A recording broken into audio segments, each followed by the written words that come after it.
Expect this year's budget speech to be an austerity one. The public sector wage bill is expected to be addressed, but Cosatu says government should stop using it as a scapegoat for the economic crisis. It says in reality, the wage bill has decreased from 35 to 30% of the budget.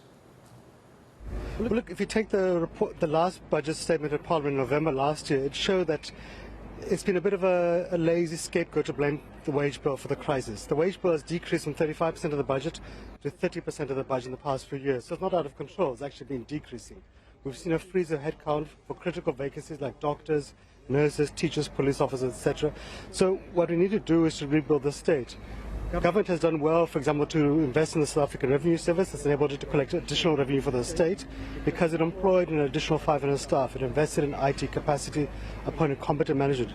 If you can take the same approach to other frontline services, like, for example, Home Affairs, you appoint additional staff, you can end the queues of people waiting days on end to get their IDs, their birth certificates, etc. That's going to help to minimize the disruption to workplaces when workers have to take a day's leave. If you can invest in health services, we can end the long queue. So the point is, if you invest in quality public services, it does have a positive impact in terms of stimulating the economy.